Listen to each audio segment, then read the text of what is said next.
15 4-ний гарсан. Яг 15 4 гарснаас ойролцоогоор нэг 3-7 хоногийн дараа бол гарсан. Тэгээд яг 15 4 дээр яг батарей бол нэлээ ихэнх гэж ер нь 12 13 дээр нэлээ муудсан. Тэгээд бос утсан дээр яг нэг муудаагүй. Гэхдээ ер нь бол муудсан гэж ер нь бол гарсан. За тэгээд 15 4-нийг тэгээд ер нь л яг 3 яг чухал зүйл зассан. Тэгээд хамгийн том одоо зассан одоо чухал зүйл нь бол батарейг нь бол ямар ч байсан зассан. За тэгээд апдейтныхаа хэмжээ нь одоо энэ миний барьж байгаа iPhone 10 дээр бол одоо жишээ нь 260 МБ байна. 15 4-өөс 15 4-ний илүү. За тэгээд хамгийн одоо чухал яг одоо маш олон хүний гомдлсны одоо үндсэн дээр одоо 3-7 хоногийн дотор ойролцоогоор тий батарейг нь бол одоо ингээд зассан гэдэг одоо гарчигтай гаруул гаргасан. За тэгээд яг зүгээр хэлсэн байгаа. Тэгээд яг бодитдол дээр одоо жишээ нь яг ингээ харьцуулсан тестээр одоо жишээ нь яг ямар байгаа юм бэ гэдгийг нь одоо та нар одоо гайхчих магадгүй. Яг одоо тэр одоо тестийг нь гаргасан одоо нарийн одоо тоонуудыг нь одоо би та нарт үргэлжлүүлж одоо ярьж өгье. За тэгээд 15 4-ний яг документ дээр нь юу гэж хэлсэн бэ гэхээр за 15 4 дээр батарейны асуудалтай байсан бол одоо ингээд 15 4-ний дээр засагцсан шүү гэж бол хэлсэн. За тэгээд бодитдол дээр яг туршиж үзсэн одоо туршилтуудаас аваалцсан яг твиттерүүд дээр янз бүрийн жиргэнүүд байсан. За тэгэхээр ямар байсан бэ гэхээр за яг хамгийн анхны iPhone 6-аас iPhone 7-ны загварууд за тэгээд iPhone 8 за тэгээд iPhone 12-ийн загварууд дээр бол батарей нь бол 15 4-тэй харьцуулахад яг мэдэгдэхүйц буцаа сайжирсан байна гэдэг бол одоо репортууд байсан.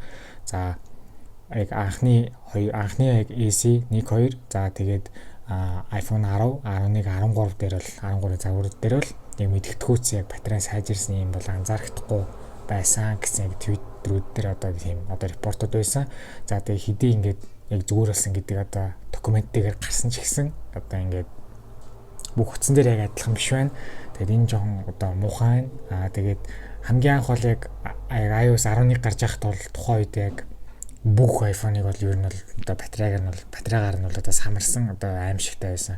Яг тэрэн шиг одоо бүр нүдэнд мэдэгдэхүйц амар биш байгаа ч гэсэн одоо энэ дээр iOS 15 дээр бас нэг юм асуудал ингээд дахиад үүсэж чинь өнгөрсөн жилийн iOS 14 дээрээс юм асуудал байсан. За тэгээд 14 7-оор л засчихсан санаж байна. За тэгээд ямар ч байсан iOS 11-тэй харьцуулахад одоо хамаагүй гайгүй одоо батарейны асуудал гэж бол харж байна. За тэгээд ямар ч байсан 15 4-лөө апдейт хийсэн хүмүүс бол тэгээд 15 4-ний одоо ингээд суулгаарай. За тэгээд яг 3 юм зассан гэж яг биелсэн. За тэгээд хамгийн ихний үйлбэр нь угаасаа яг 15 4-лөө апдейт хийсний дараа таны утасны батарей магадгүй хурдан дуусчих магадгүй энэ нь бол засагдсан гэж хэлсэн байсан. За яг тийм iPhone гэж хэлээг байсан. Тэгээд Braille одоо юм төхөөрөмжүүдийг нэмэлтээр ингээд утастайгаа залгаж ашигладаг тохиолдолд ингээд текстээ ингэж яг текст дундуур ингэж гүйлгэх эсвэл ингээд одоо яг дэлгэцэн дээр холбогдлоо notification гарч ирэх зэрэг асуудлууд байсан бол одоо жишээ нь энэ засагдсан байна гэж хэлсэн байсан. Энэ бол одоо ингээ 2 дахь засагдсан зүйл нь. За тэгээд 3 дахь хамгийн сүүлийнх нь болохоор юу байсан бэ гэхээр ийм third party одоо 3 дахь юм өөр аппликейшнаар дамжуулж ингээд яг юм сонсч ийсэн бол одоо тэр нь одоо ингээд тасалдж ийсэн. За тэр нь тэгээд одоо ингээд засагдж байгаа мэн гэсэн бол 3 одоо хамгийн сүүлийн үйлбэр нь бол байсан. За тэгээд ер нь бол энэ апдейтний үед бол ингээд болоо. За тэгээд хэдүүлээ дараагийнхаа бичлэгээр одоо уулзцаая. За тэгээд түр баяртай.